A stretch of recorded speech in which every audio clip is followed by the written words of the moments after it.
Friends, delegates, and fellow citizens, I stand before you this evening with a message of confidence, strength, and hope.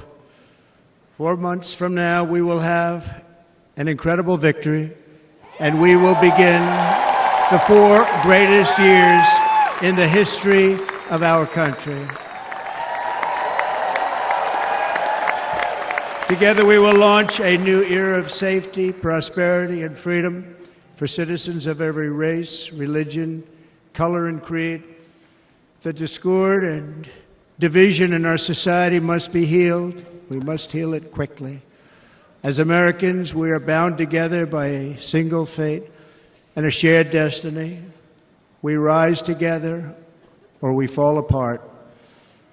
I am running to be president for all of America, not half of America, because there is no victory in winning for half of America. So tonight, with faith and devotion, I proudly accept your nomination for President of the United States. Thank you.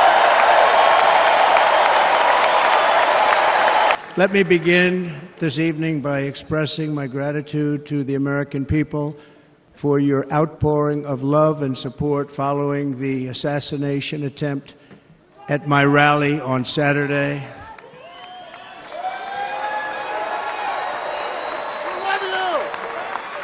As you already know, the assassin's bullet came within a quarter of an inch of taking my life.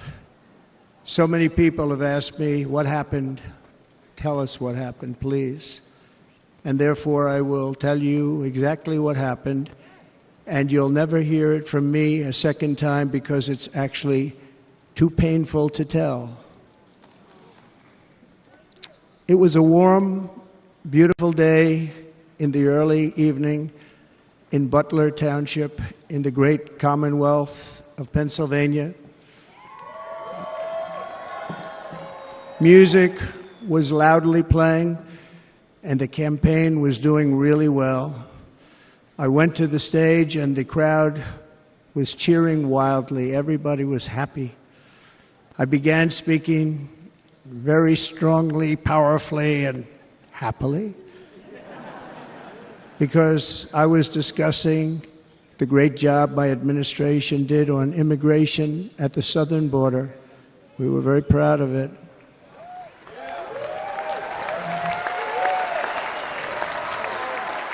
Behind me and to the right was a large screen that was displaying a chart of border crossings under my leadership. The numbers were absolutely amazing.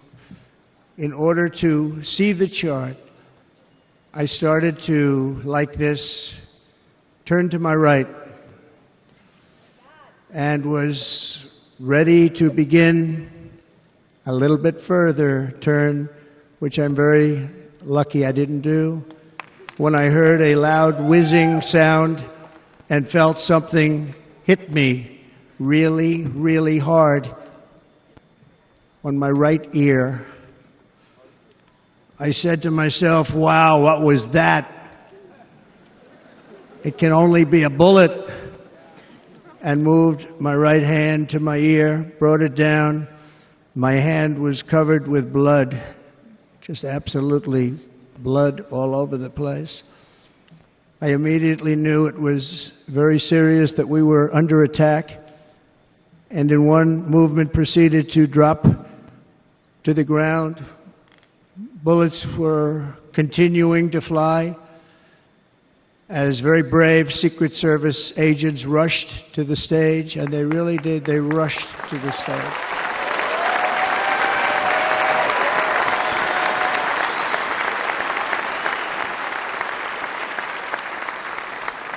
These are great people, at great risk, I will tell you, and pounced on top of me so that I would be protected.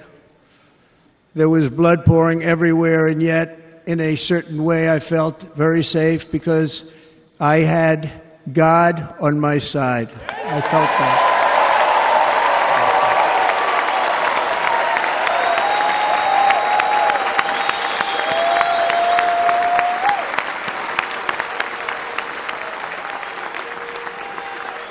The amazing thing is that prior to the shot, if I had not moved my head at that very last instant, the assassin's bullet would have perfectly hit its mark, and I would not be here tonight. We would not be together. The most incredible aspect of what took place on that terrible evening in the fading sun was actually seen later. In almost all cases, as you probably know, and when even a single bullet is fired, just a single bullet, and we had many bullets that were being fired, crowds run for the exits or stampede, but not in this case. It's very unusual.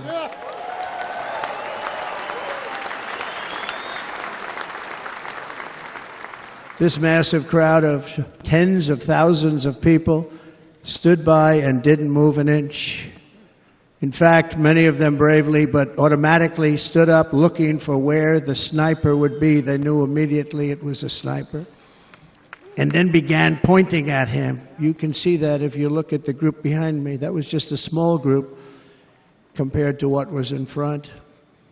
Nobody ran, and by not stampeding, many lives were saved. But that isn't the reason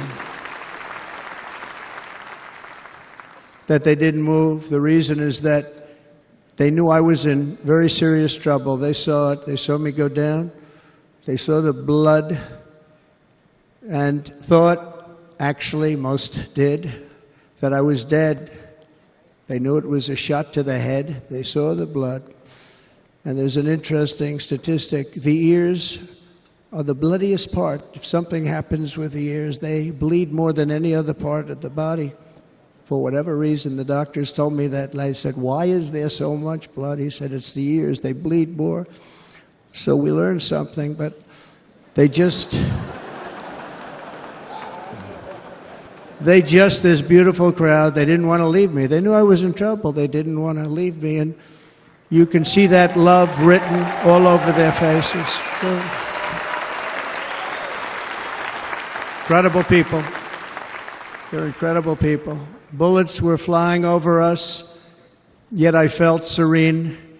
But now the Secret Service agents were putting themselves in peril. They were in very dangerous territory. Bullets were flying right over them, missing them by a very small amount of inches.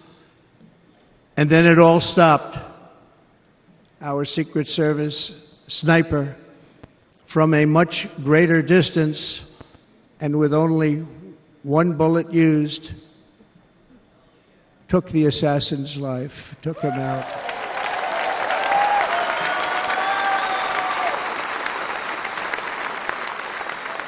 I'm not supposed to be here tonight. Not supposed to be here. Yes, you are. Yes, you are. Yeah.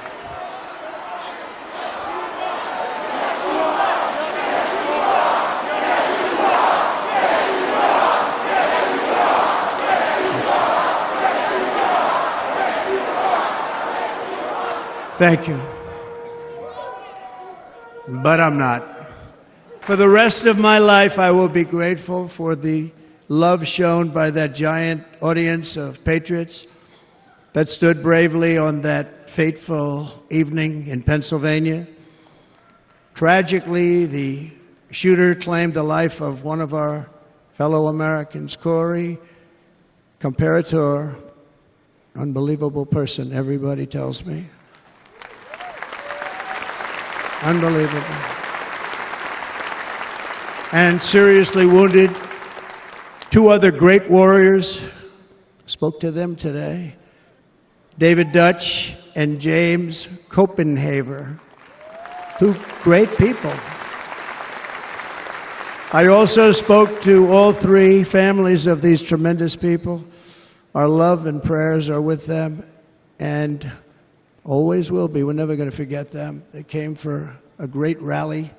They were serious Trumpsters, I want to tell you. They were serious Trumpsters, and still are. But Corey, unfortunately, we have to use the past tense. He was incredible. He was a highly respected former fire chief, respected by everybody. Was accompanied by his wife, Helen, incredible woman. I spoke to her today, devastated, and 2 precious daughters. He lost his life selflessly acting as a human shield to protect them from flying bullets. He went right over the top of them and was hit. What a fine man he was.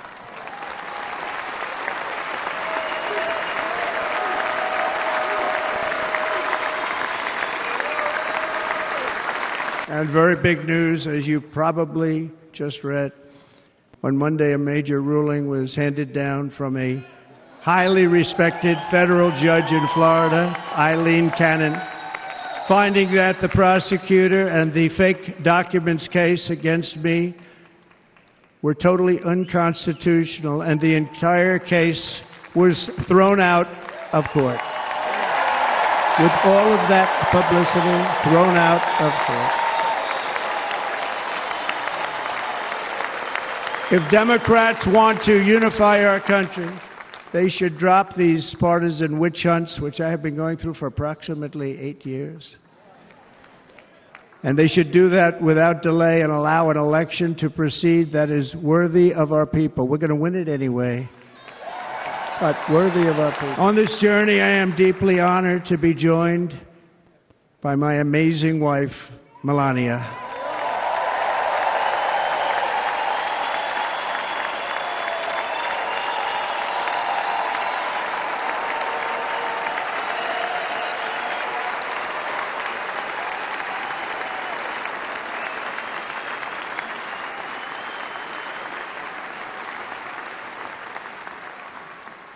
And Melania, thank you very much. You also did something really beautiful, a letter to America calling for national unity, and it really took the Republican Party by surprise. I will tell you, it was beautiful.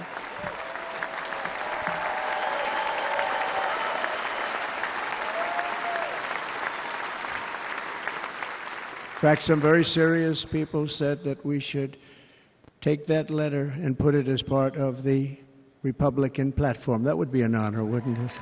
But I'm thrilled to have a new friend and partner fighting by my side, the next Vice President of the United States, the current Senator from Ohio, J.D. Vance, and his incredible wife, Usha.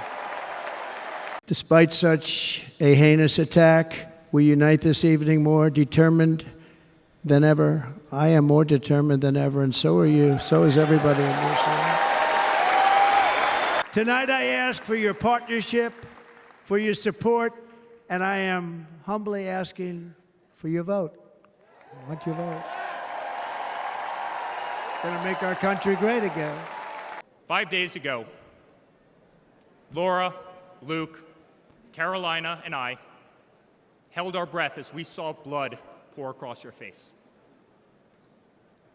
By the grace of God, divine intervention, and your guardian angels above, you survived. And to my father, who has been ruthlessly silenced, slandered, and attacked by a corrupt administration, I'm sorry. We know, and America knows, that they're not just after you, they're after all of us, and you just happen to be standing in their way. But what happened last week when they took a shot at my hero and they tried to kill the next president of the United States? Enough was enough, and I said, let Trumpomania run wild, brother. Let Trumpomania rule again. Let Trumpomania make America great again.